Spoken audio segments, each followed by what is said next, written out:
আজ তো ধর্ষকের কোনো বিচার হচ্ছে না, ধর্ষণ হচ্ছে পাইকারি দরে, বিচার হচ্ছে না।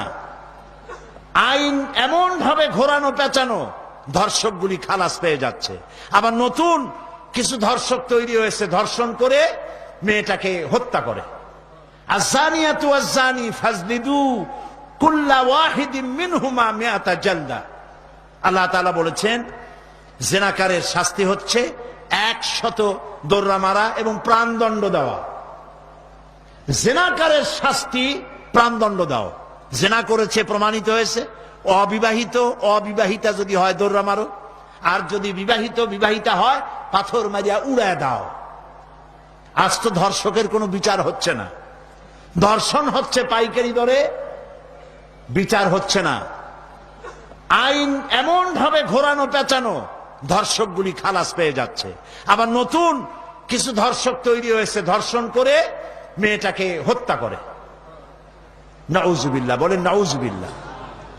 এগুলো মানুষ না, এগুলো জানোয়ার। মনে রেখো, তুমি যার মেয়ে, কারো মেয়ে অথবা কারো বোন অথবা কারো বউকে যদি এইভাবে বেইজ্জত করে থাকো, তোমার বউ, তোমার বোন, তোমার মেয়ে অক্ষত থাকবে না। এই ধরনের তাদের উপরও ধর্ষণ হবে। বলেন নাউজুবিল্লাহ, বলেন নাউজুবিল্লাহ। অশ্লীলতার প্রচার প্রসার যত বেশি হবে, জেনা ব্যভিচার তত বেশি হবে, ঠিক কিনা? তারপরে ডিশ এন্টিনার মাধ্যমে হাবিজাবি ছবি এগুলি দেখানো বন্ধ করতে হবে। বিবাহ সহজ করুন, অশ্লীলতা বন্ধ করুন, জেনা ব্যভিচার ধর্ষণ এমনি কমে যাবে। আলহামদুলিল্লাহ বলে। এই থেকে বাঁচতে পারে মানুষ কেবলমাত্র ধর্মীয় অনুশাসনের মাধ্যমে।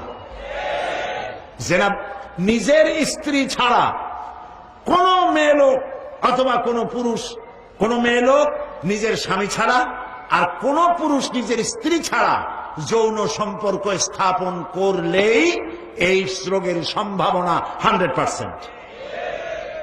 এইটা আগে যত এইডস এর সাইনবোর্ড ছিল সেগুলিতে লেখা ছিল ধর্মীয় অনুশাসন মানলেই এইডস বন্ধ হয়।